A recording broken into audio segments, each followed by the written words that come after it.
Part 4. This is part 4. Technical issues aside, all we have left to do is fix her face. Is where we ended up. It ended up being more of a hassle than I originally intended last week, and so we had to just fix her face, and then the rest of the time is just gonna be uh mostly going over how to prep models for 3D print in ZRish 2022. So that's the plan. That's the plan. That's what we're doing today. That's what's happening. We were here last week with this face, and I had cut her head off. Let's get like this part. I believe I decided that I wanted to Mies or cats. Yeah.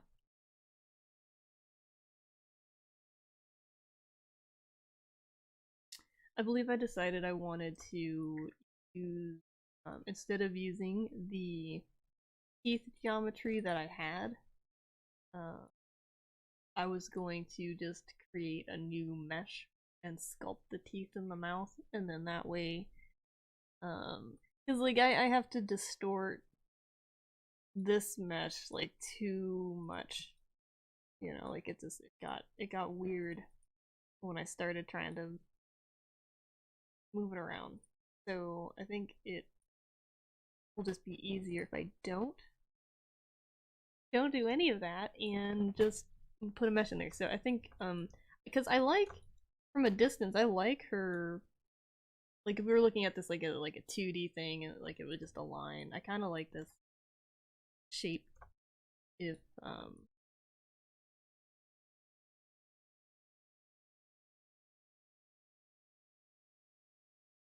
but I want it to be more noticeable. I don't want her to look crazy. I really do. So let's get our lasso. So I'm gonna get the lasso brush masking tool.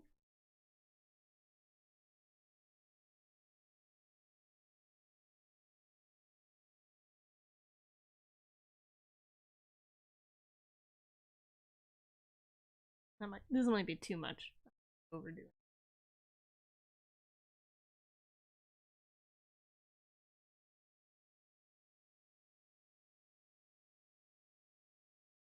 Move out these areas. The only thing I'm really concerned about is the loss of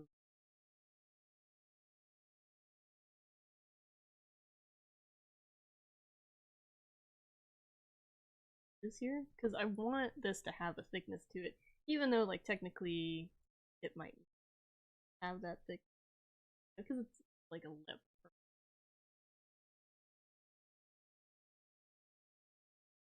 But the mouth is open. I want distinction where her mouth stops and where her teeth begin.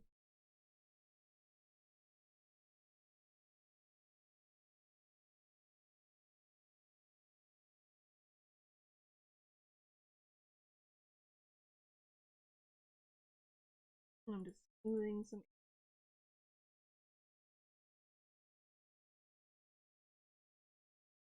in and out.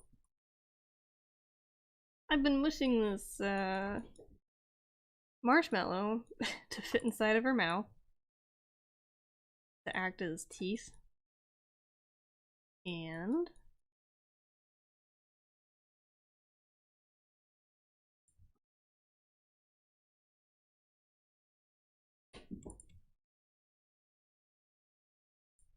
I just smooth some of these spaces out that I made all wrinkly.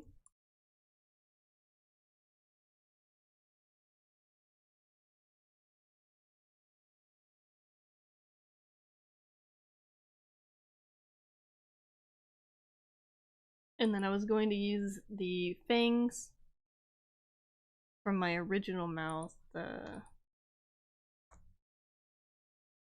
up. That's one of the fangs. I'm just gonna use these things. Or maybe not that long. I will stretch them out a bit. Large and obvious. Do these.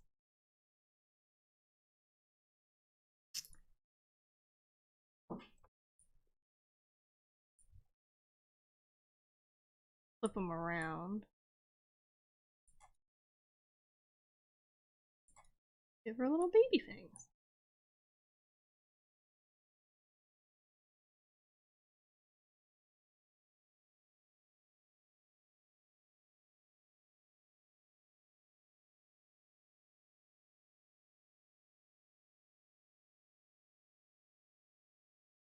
Pull this one out.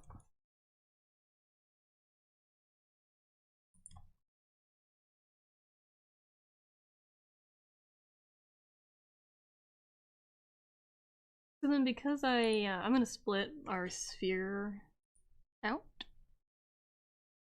And because I have it as just a shape, I can just carve into it the line that I want. I don't have to try to mush two pieces together that might not make sense. I can just do this. And just do a line. But not like that. We're gonna carve it in. So I have applied the subdivision levels, but it might not be enough. I might just, we might Dynamesh this. So get our damn standard brush, as a default. To load geometry. I'm gonna divide it like 2 more times. We're now up to 400,000 vertices. This should be fine. Let's actually get my brush out because I want to make a cleaner line. And I'll turn the lazy mouse up to about 41. And I believe lazy mouse is under curve. My reminder sticky notes off my monitor. I believe it's under stroke lazy mouse, and you can turn it on the smoothing and the radius. The radius is what makes it longer. So like the tail of the mouse will be longer, so you have a smoother line. But it is a little bit hard to control. So I'm going to turn on transparency, and transparency by default should be over here on your sidebars, unless you have a weird UI setup. It should be under transform, which I know is weird, but it'll be right here. There's also ghost mode, which is a different type of transparency. So if you're looking for, if you're having a problem with transparent mode and you want it to be a little bit different, you can also use ghost. Or I guess turn ghost off. Now it looks like a ghost. Woo! But by default, ghost transparency is always on. So I kind of like this, but then I always forget about it. And then it never makes it onto my UI. But it's okay. But the reason I like transparency is because if it's not on and I try to make this line, what happens is it accounts for the things like the teeth that were right here. And it gets weird. It gets weird as it's going towards it. But if you have transparent on, and you make that same line, oh, well maybe it has to be the ghost one. It doesn't. Ghost.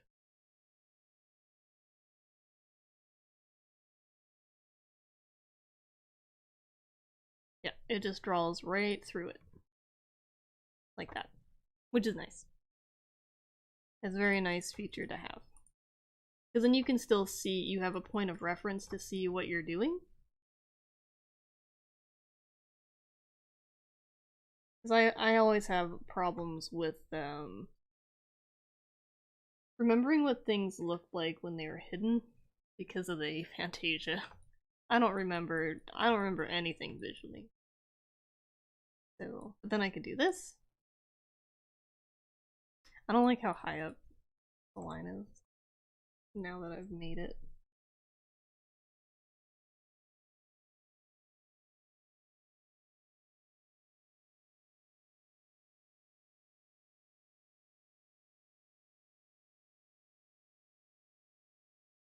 The nice thing is you can hide stopping points inside of the things that covering. And no one will ever know.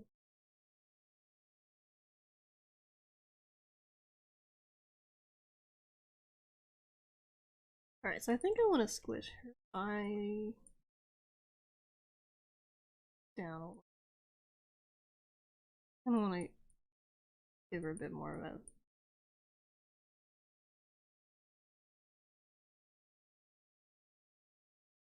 great looking eyelash. Kind of.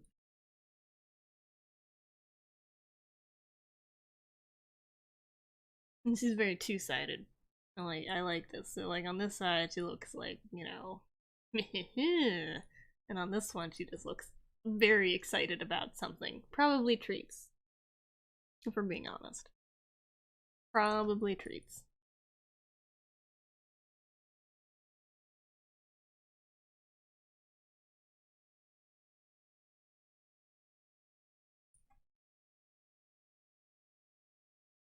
I am pulling back. Just want it to be thicker. And this is 32mm. I'm gonna kind of fix her eyebrows because I think I messed with them.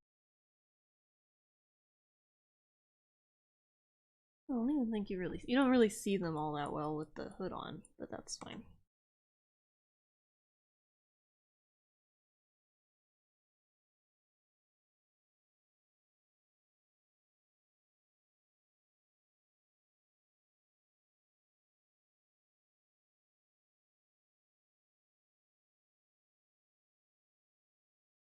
And then I had like painted on, I had a shadow. Now this doesn't, the colors that are on this are completely because I want them to be there. Currently, as far as 3D printing goes, there's not much in the way of at-home printers that will print full color that are reasonably priced. You can get a ooh, I can't think of the name of it. It starts with an M. Miyaka? Mitaka? I think I was right the first time. But you can get one of those for like $125,000. And they print in full color and it's reductive, is it, it's not a, it's an additive process, but then you have to like get rid of the outer layer. It's really weird but kind of cool. I haven't looked too much into it. I was just trying to remember what the pictures were showing, and you get really great results, but there's no point in the color that I use on my models because it is just for show. I do renders of my models for advertising reasons, so I color them because color is interesting. So, but you know, for 2D eyes, I usually draw in a shadow because it helps add more depth to the eyeball. Fortunately, transparency doesn't really work with this.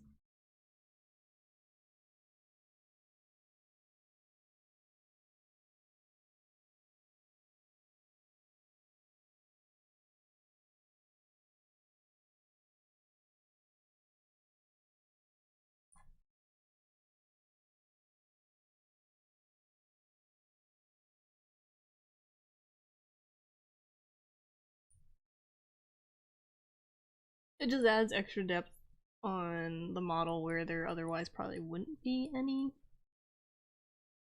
That's nice. Alright, so let's turn the rest of this back on.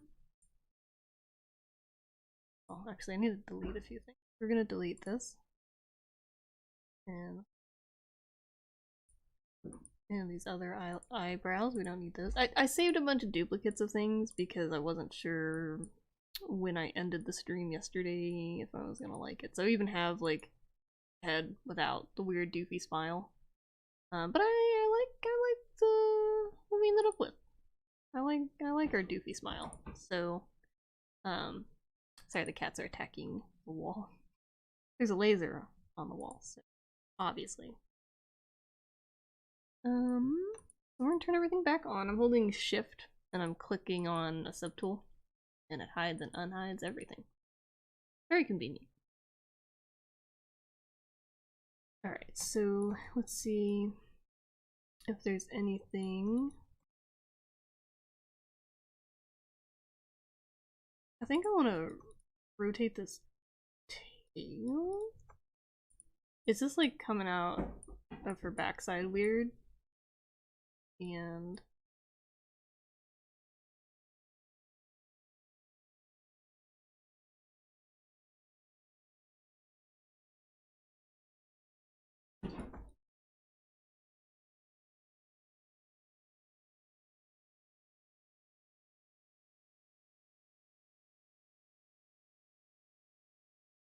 out. So let's this out.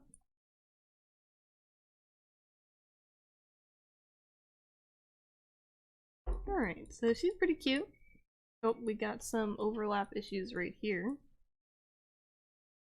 I decided not to put a hole in the cap, this area. Even though, like, I probably could, but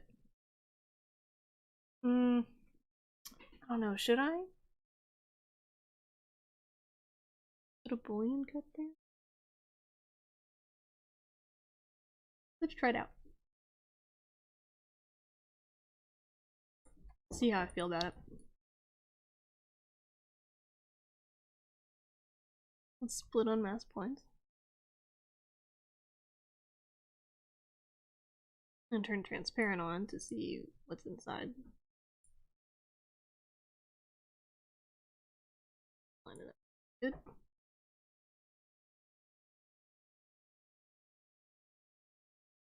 And then I'm gonna turn on the second circle setting here, which is the cutout. It's the subtract symbol on the subtool. On booleans, live boolean. And it is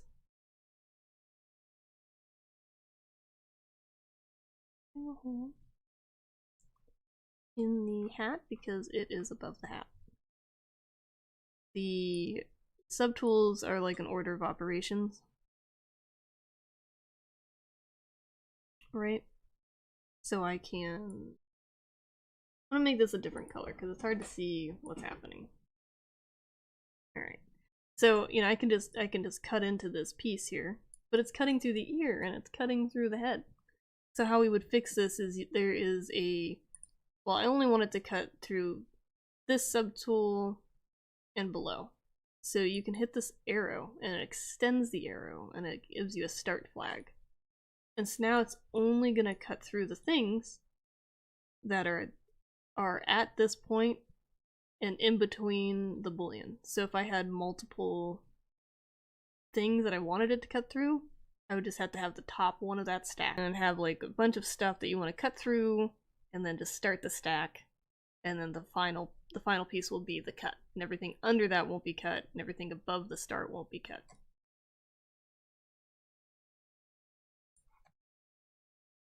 I want to make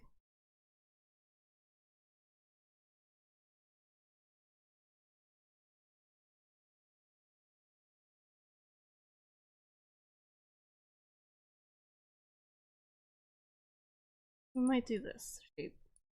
And then I can take the ear and kind of smush it a bit. So that it fits.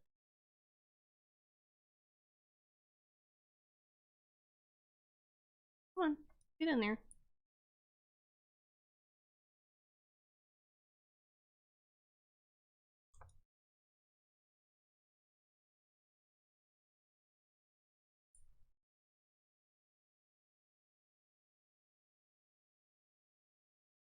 Alright, so then I'm gonna duplicate.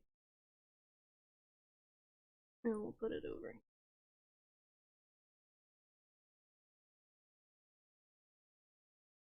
I'm gonna turn on polygroups because then you can actually see the object. That's not what I want to do.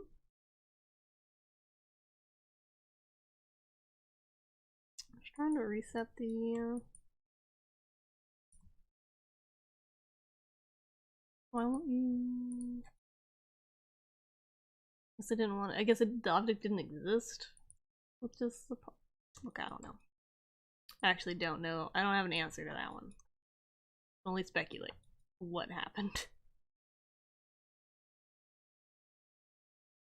Alright, try to position this.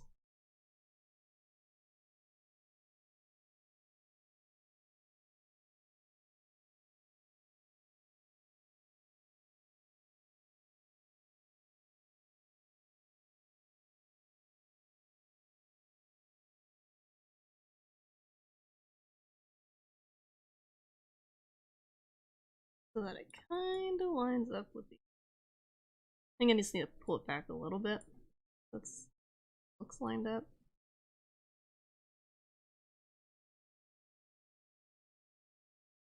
And then we'll mush this here.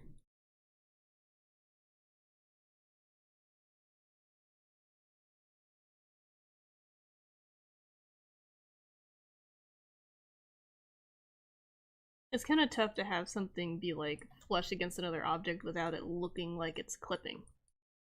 Because it's like, I don't want the gap there, but I also don't want it to look like the object is going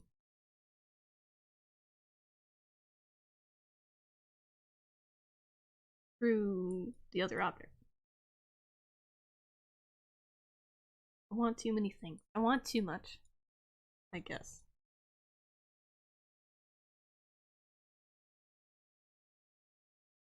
Okay. I want to come back to this piece. And I'm going to merge these two things down. By these two things, I mean this one, this one. Because I feel the need to move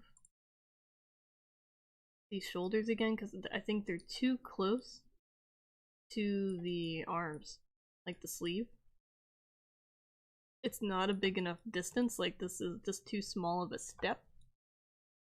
So when it's printed out, you're not gonna see that. You're not gonna see where the shirt turns into the chest piece. Like this is fine because the fabric crosses over it.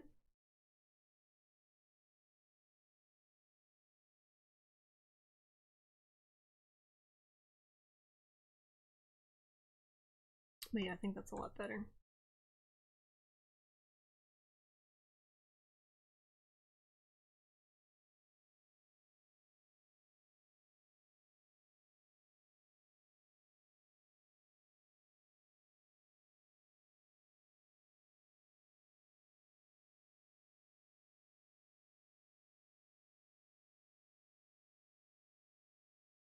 Alright, so we're gonna come back here.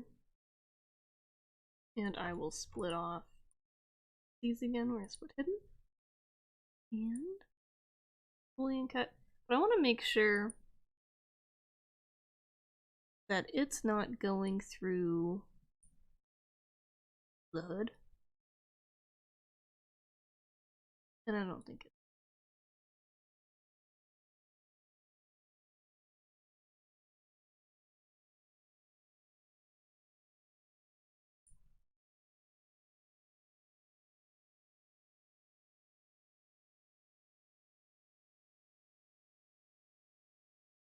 It's got twisted up.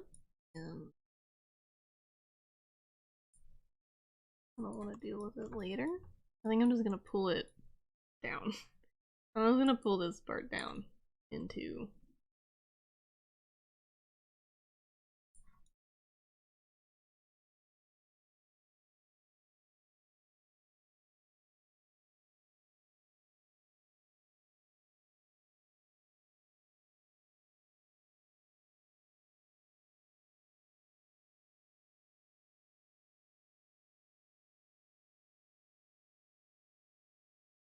There we go. Alright, so I do notice over here that this got messed up. I think it's because I need to move the ankle. Wait, how did this happen again? Oh, you know what I think happened is I went to undo last week. I went to undo something with the body, and I went too far and I undid this foot. Because I remember fixing this foot, because look at it. I mean, look at it. The poor ankle's broken.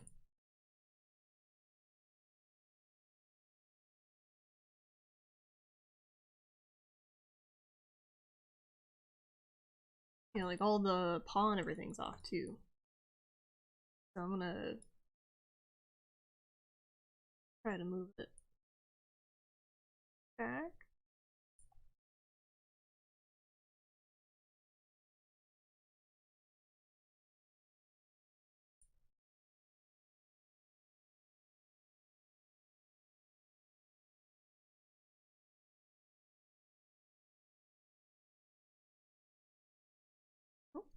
And then we'll kind of try to smooth this out and fix it this way. I'm going to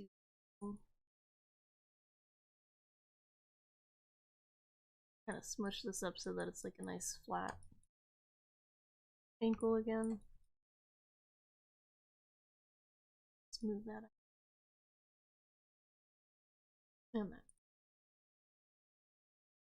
And I was really confused there. I was like, what? That's messed up. How did that even happen? I'm also going to move this leg into this because even though like now this leg is like thicker right here, you're not gonna notice at 32 millimeters. That's not it's not the whole point when you're designing a model is to make it so that it is readable at the scale that you're building it for. So you don't want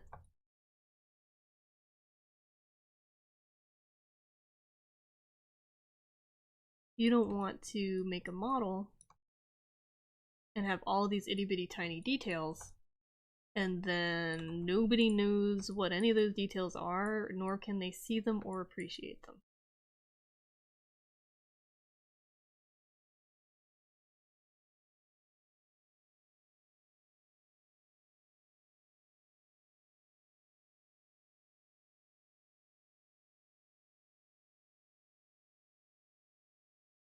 That's not to say you can't make a detailed model. You just have to be smart about where you put your details, and you make sure that you have plenty of areas where your viewers' eyes can rest. So you need parts of your model that you can that are, you know, clean, detail less, detail not as detailed, and places that are detailed. Very it's tricky to balance. Like if you're making a 32 millimeter model, there is no reason for the skin to have any texture. No reason. No reason for that. I mean, if it's a human, like obviously if it's like a weird abomination with blisters all over it, it'd probably have a texture. But I'm talking about like pores and wrinkles and stuff. You're not gonna need that. You won't see it. You won't. Alright, so we're, I feel, done with our cat here. She's ready to go and stab people. So I'm gonna save it. We're gonna save. That doesn't happen often, but we're gonna save. I'm just gonna save it over my old one because I have no reason to save the old one. And now we're going to go into how I prep a model for 3D printing. This is an amalgamation of different techniques I've picked up from 3D Character Workshop and YouTube videos, and then my own trial and error. So it's saved, and now we are going to append in the cube. Just a cube. So I'm clicking on append, and I'm just picking cube 3D, and I'm gonna make it another color that isn't any of the colors that I'm already using. Probably not the one that will blind me. I mean, you could leave it white. Up to you. Excuse me. You can leave it white. It's up to you, but you'll see what we're going to be doing with it. Now, unfortunately, because of the way the stack works, like the live boolean, so I have like my this is where the boolean cut starts. It's actually not gonna cut anything above that. It's dumb in that way. It's only gonna cut everything in between that hat and my boolean cut for the ear holes. So it's doing this. Which is not, this isn't what we want. This isn't what we want. Even though that's funny. That's not exactly what we want. So, oopsie, sorry, my bad. Before I get into that though, I am going to turn on like transparent, and I want to make this cube roughly the same size as the model. Kind of hard to see with the transparent, but I just want it to be inside there. Okay, cool. Yeah. So all I'm going to do is actually hide the booleans.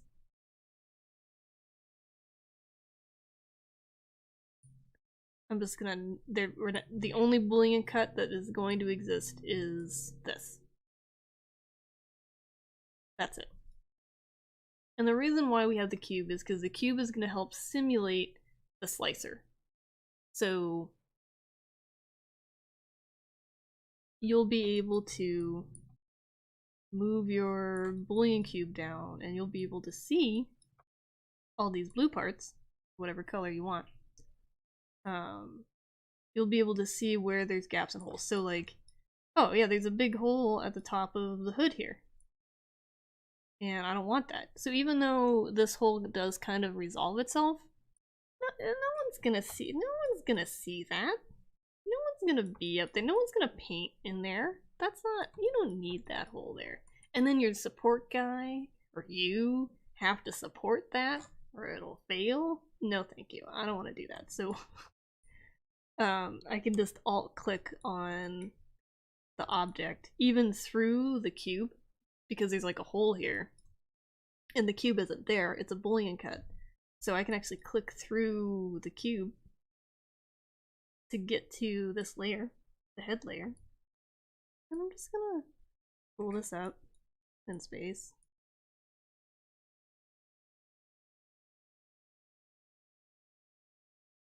And you never know.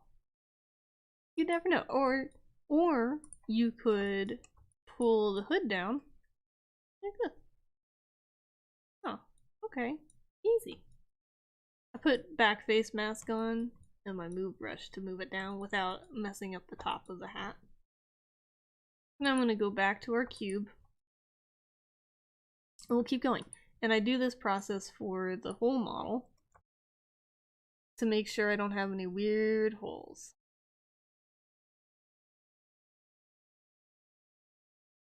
I'm just checking the head right now. See in here?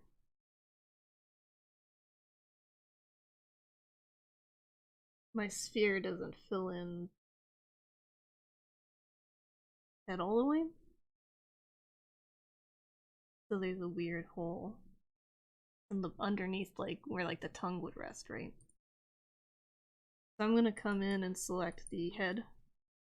And it doesn't need to be nearly this deep in there. I can actually just fix that. I'm gonna get my fill brush, underrated if you ask me, and put back face mask on because I don't want it to come down in here at all. There's already problems down here. I don't need it to be worse.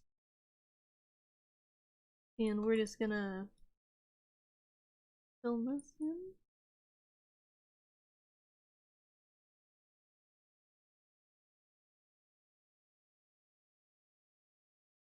And maybe going a bit overboard, but with the fill.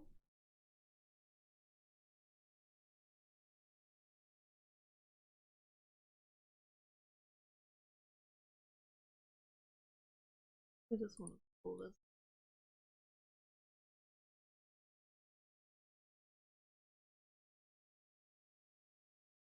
Alright, so you don't see.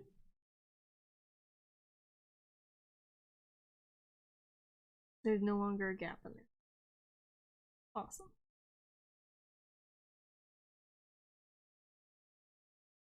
Alright, so then the next part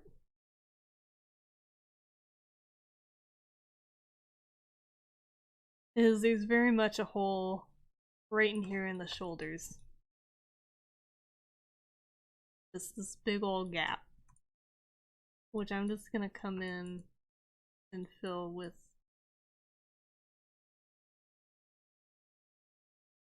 What are we gonna fill that with?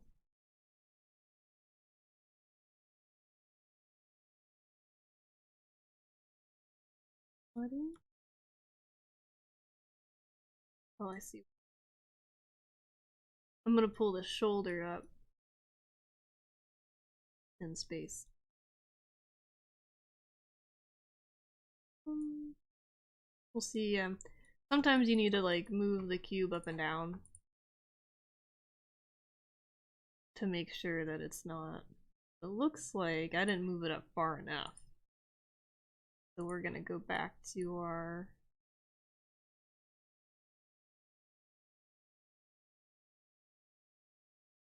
body layer. Back again.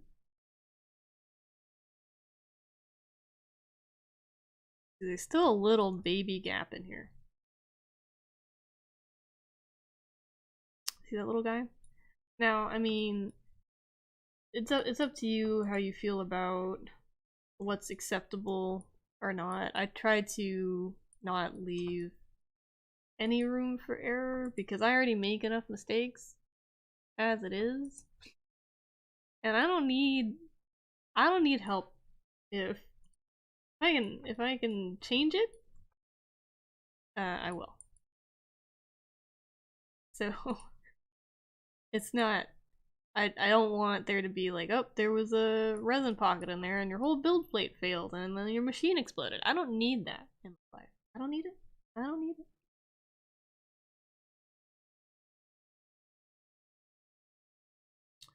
Alright, let's go back over here before I go further down. Let's look at this hand situation. So it looks like you kind of have to be careful with Boolean because sometimes it'll trick you. Like, this looks like a weird hole.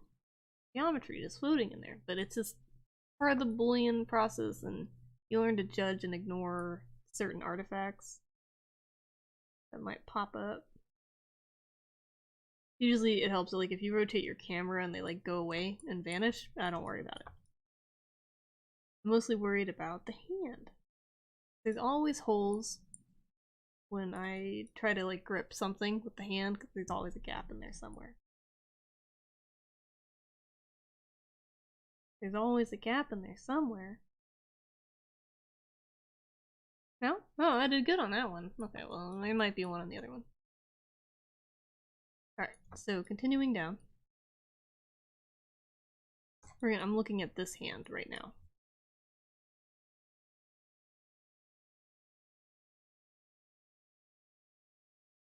So yeah, there's a hole between those two fingers. So we'll fix that first.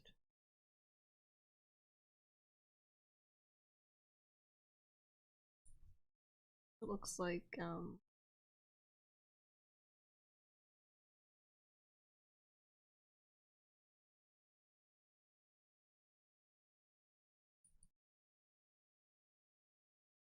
just gonna take this area? I'm uncertain.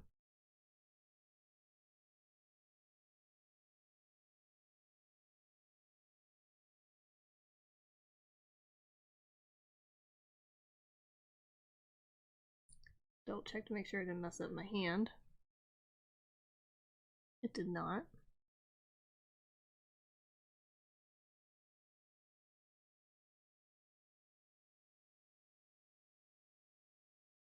I do have like this weird, this isn't a hole, but this is this weird stretch geometry that I want to fix. I'm not happy with, so I'm just smoothing it out. Sometimes there's not a hole so much as there's just weird, weird stuff happening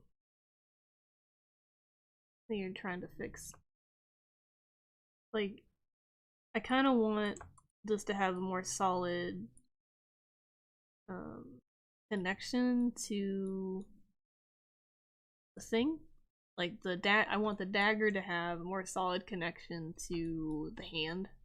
So even though it is up against the arm in one area, I really don't want this to break off when I'm taking my supports off.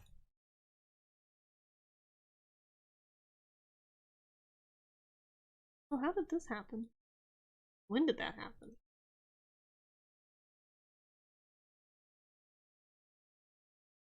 Oh no. Hold on.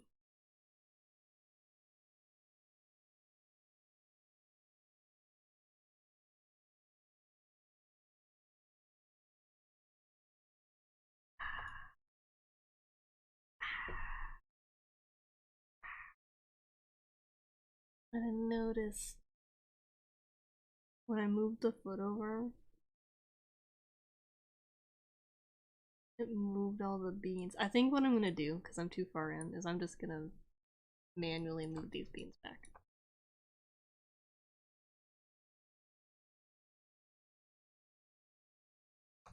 I'm gonna auto group.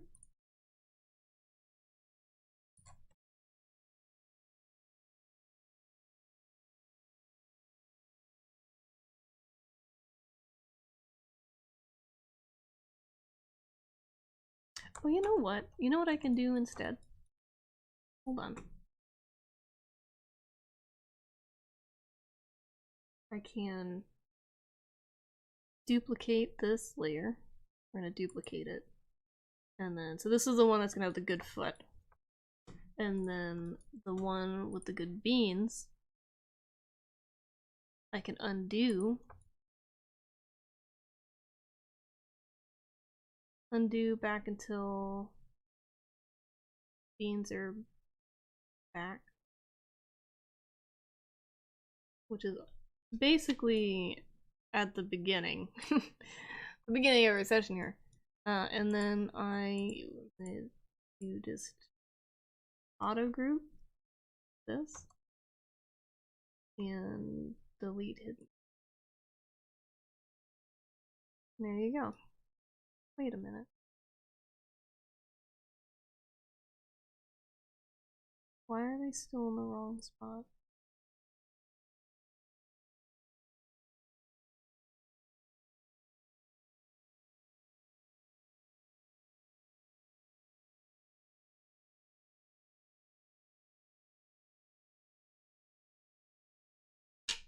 I thought they moved back though.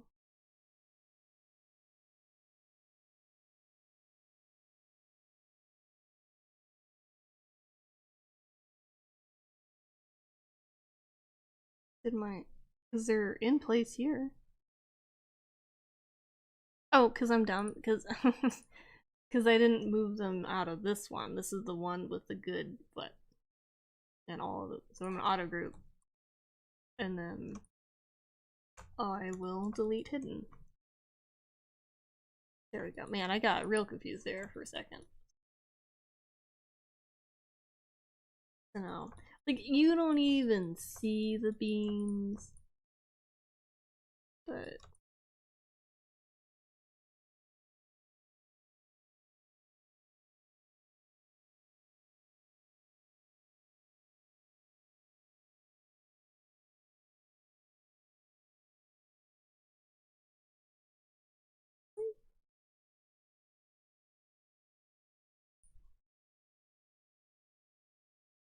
you don't see the beans. Yeah, you don't see the beans. Don't see them at all.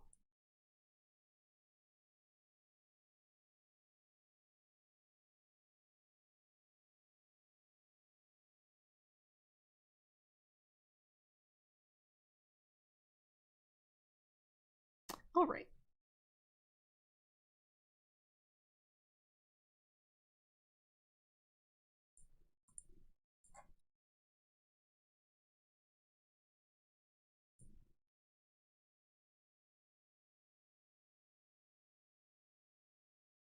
Alright, that looks good.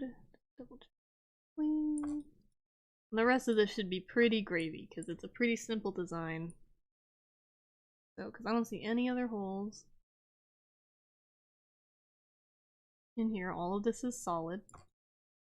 I think I kind of want to close this hole though. We'll just have back face mask.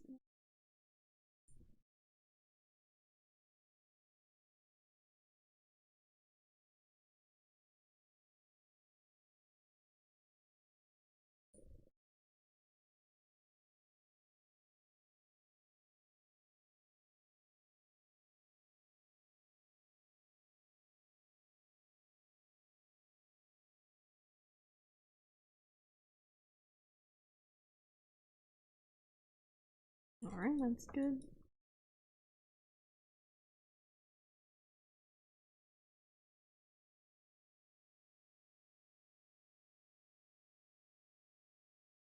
So like there's this whole gap between the foot and this bracer here.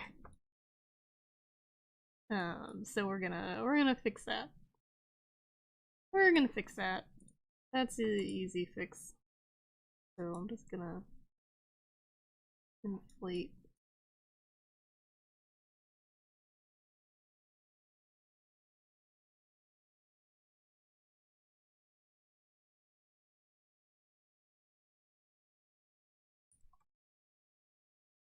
The foot.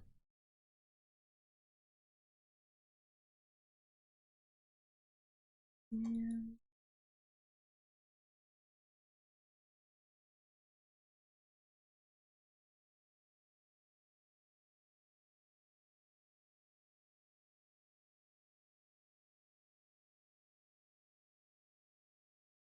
right, let's go to the other foot. Probably need to inflate that one too. Yep, the whole way up.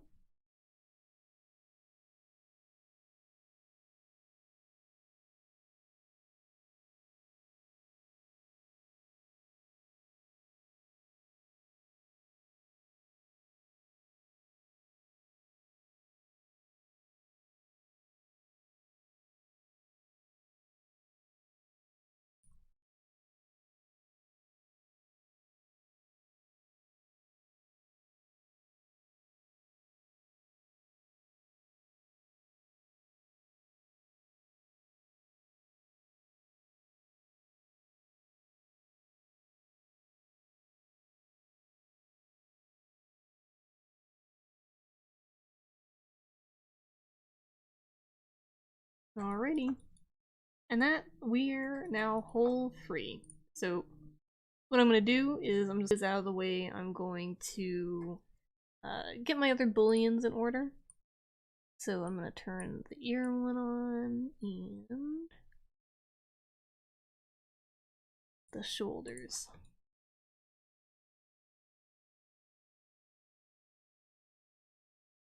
The shoulders on. And I'm going to go ahead and save this because I don't want to have to redo any of that. So we're going to save. Yes, save. And now we will go through all of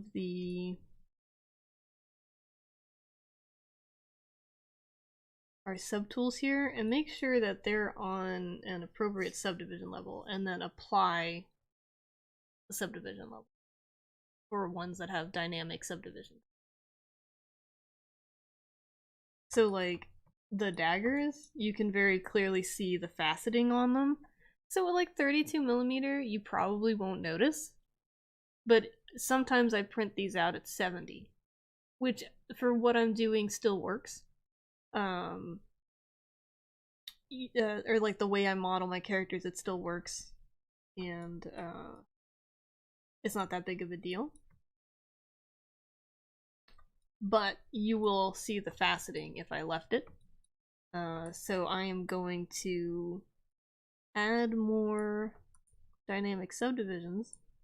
Usually go up to 4, and then see, like, now it's not there. If I zoom in real close, it's there, but it's never gonna be that big. It's never gonna be that big.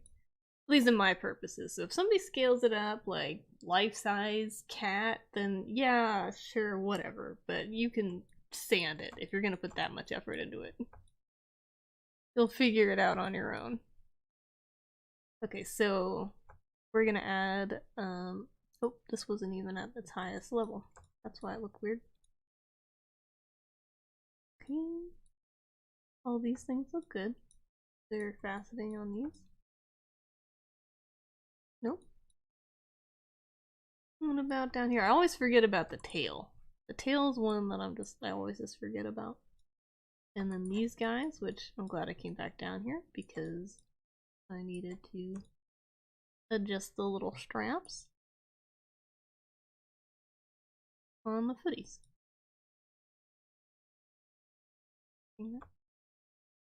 And the paw pads and the claws.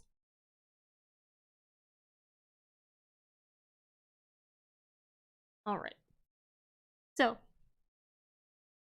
now I'm going to go through each subtool and apply the dynamic subdivisions, which I have hidden behind my camera.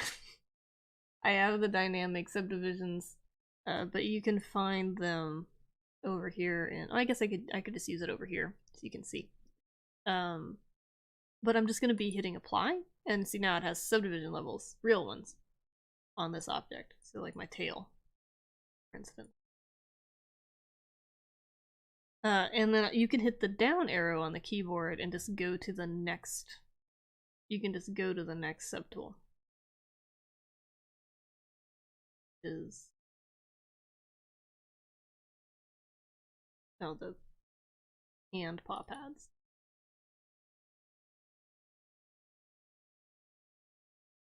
But I'm just gonna go through all of these and hit apply on all of them, even if. Alright, so now that all of my subdivisions are applied, this is the important part is to make sure that everything's a high subdivision level, because when you we're going to be making a Boolean operation, and that works best if you have more geometry to work with. After all of the subdivisions are applied to your subtools, we're going to now make a Boolean operation, which you can do one of two ways. You can go into your gizmo and remesh by union, but we're not going to be doing that this time because I already have a Boolean operator active on this model. So, which means I already have things being cut out. Ooh, this isn't smooth. I'm glad I zoomed in on that. What happened here? Did I not?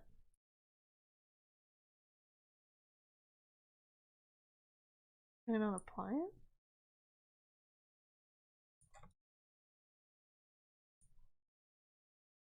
Wrong.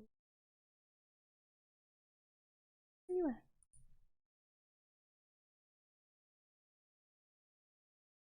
Oh, you know what I must have done? I must have just turned dynamic off.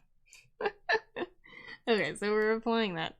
So I already have things that are being cut out, right? So I already have a Boolean operation active.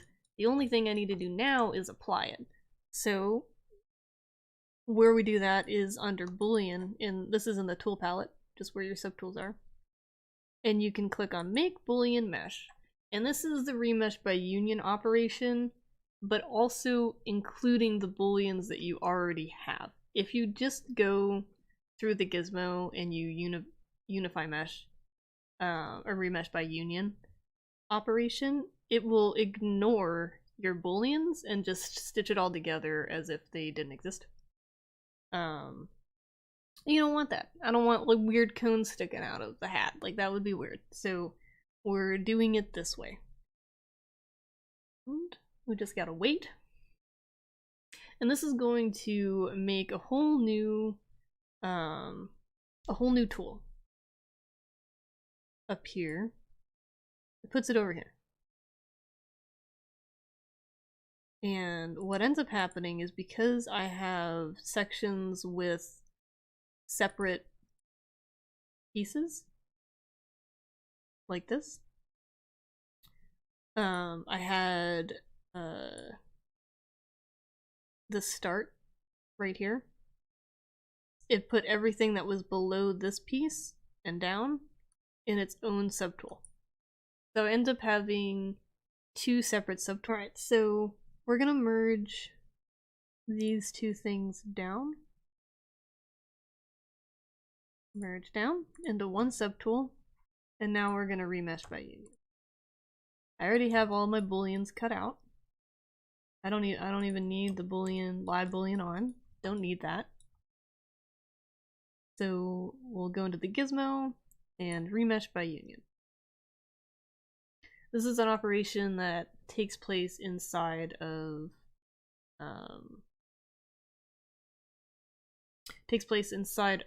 this subtool, so it's not gonna like make a whole new one that I have to go to and then edit. I can just do this all here.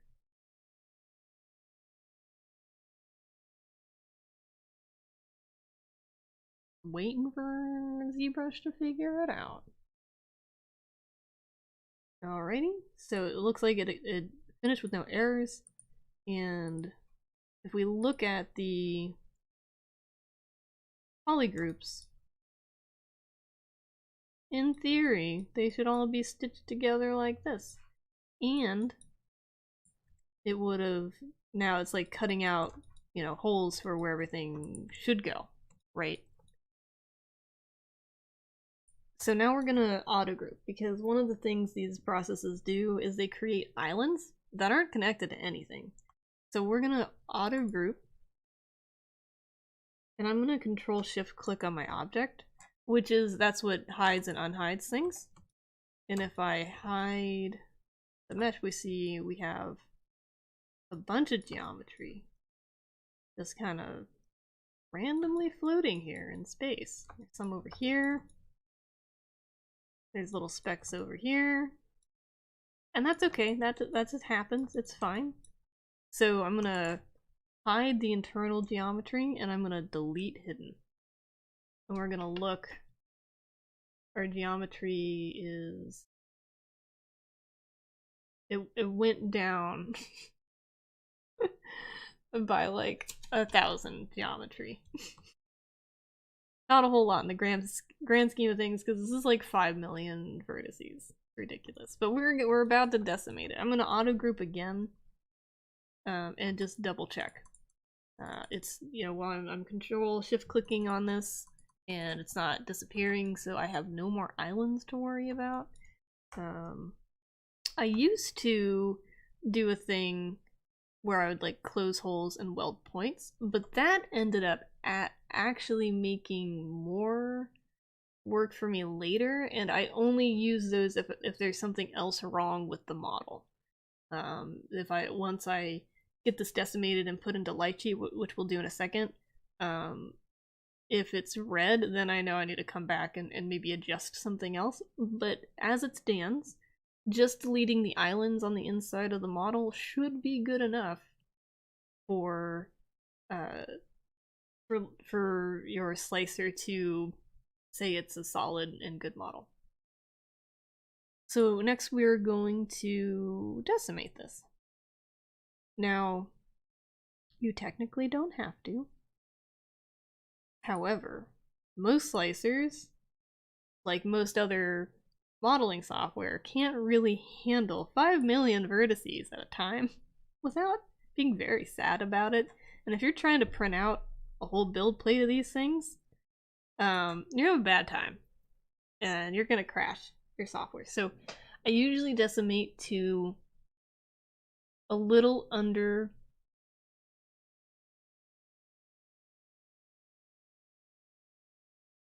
1 million geometry. So I'll just type in like 999,000, right? And I do that because that makes it the smallest file size I can have for my mini factory, which is where I sell my models, but also it's a pretty decent size that still retains a lot of detail, and also you don't see any of the weird decimation faceting, as well as it is light enough for your slicers to handle it and have like 25, 50 models on one build plate. What it lags a little bit when you have that many, but it would probably do that with any amount. With any amount, it would probably do that. So the decimation just takes a while. So we're pre-processing it, which is annoying. Pre-processing, so reordering it now. Alright, so pre-processing is done. And so down here where it says points, I just type in 9,999. It's easy. We're gonna decimate current. Goodbye geometry. And now it's nice and decimated. This is also one of the other reasons why you want to add subdivisions to your models, to kind of make them all evenly the same amount, is because if you have densities that are too varying, you're gonna end up with maybe some weird artifacts you weren't intending. So, like the medallions and the cat are maybe a little too low. No. You know what I just realized? You know what I just realized? I have to redo this.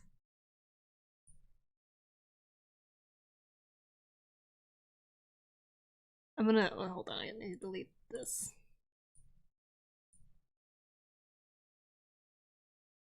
I never put this cat head on the other brace. Now with our decimated model, we can scale it. We can scale it down.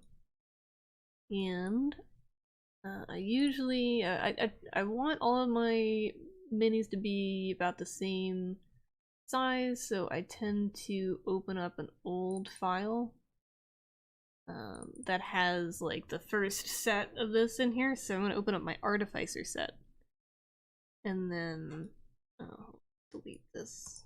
Don't need that open, and this is the one. We're going to append in our rogue, and then I'll scale our rogue down based off of the scale of my other models in the scene. So like I know she's 35 millimeters, but like, you know, here I have a cat that is standing upright, like she's just normal standing, good posture, that kind of stuff. But then I have this other cat that's like crouching down and doing a weird slidey thing.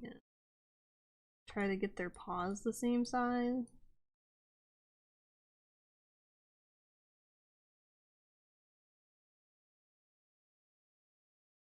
Because then that's how I know that they're about the same size. And the correct scale. Because, like, you know, if I try to...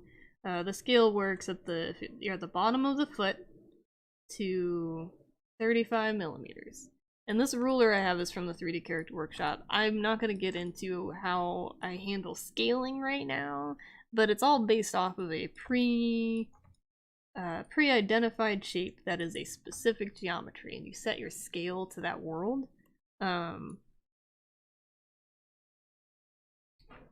But if I was to just, you know, do this blindly, and I'm like, okay, these guys stand at 35 millimeter, and you go from base of foot to the middle of the eye, it's really hard to judge exactly how tall this character is because she's not standing upright. She is, you know, she's down, she's ready to attack. And,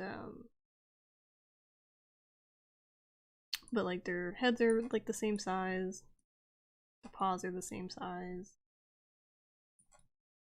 you know. gonna line up there a bit better.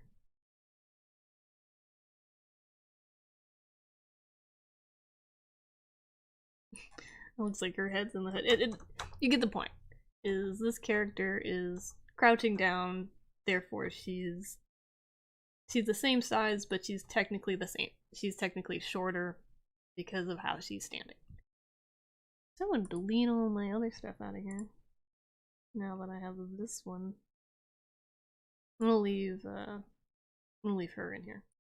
And I'm gonna save this scene because I usually save a decimated scene of all of my different model classes. So like I have one for like Artificer, Barbarian, Bard, and it's gonna have the male and female in it when I get to those.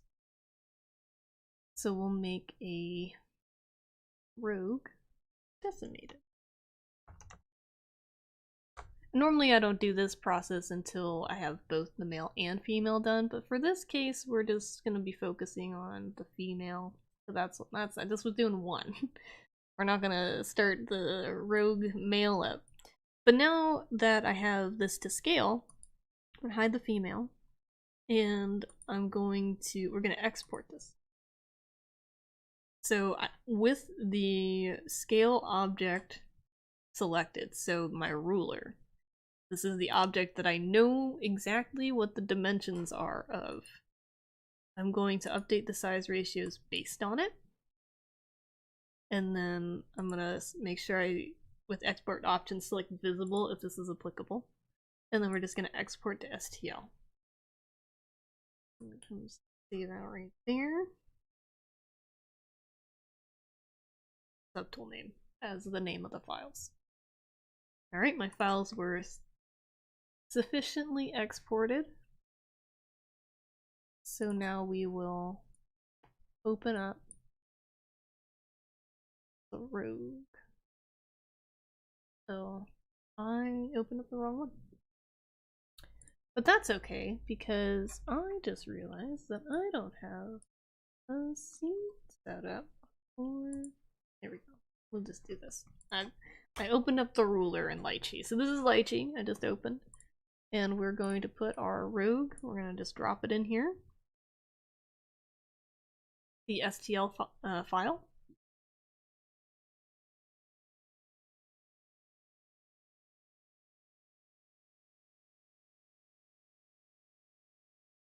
And look, it's not red.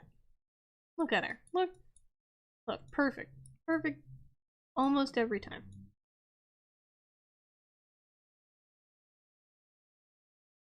So now she's ready to be uploaded and pre-supported by my guy. And because I don't do the supporting. That's if you want to learn how to support models, there are other channels out there for you. And it's not this channel. It's not this one, I'll tell you that much. But yeah, there you have it. That's took four videos, 2-ish hour videos to go through my whole process on how I start to finish one of my cat characters for my Adventure Cats series. It isn't all too complex for me. But if you do have any questions or anything specific, please leave a comment below. And thank you for watching.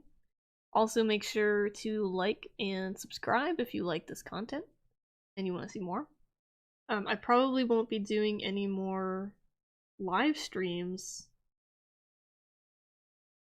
to be determined.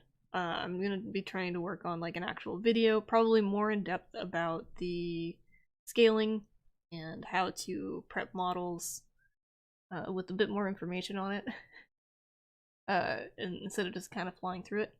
So it'll probably be on that, and then I might do some like animal anatomy stuff. But just let me know. And again, like and subscribe. It helps. It helps a lot. Helps a lot if you do those things. I appreciate it quite a lot. And thank you for watching. I hope you enjoyed the video. I will see you all soon. Maybe. At least on Twitch.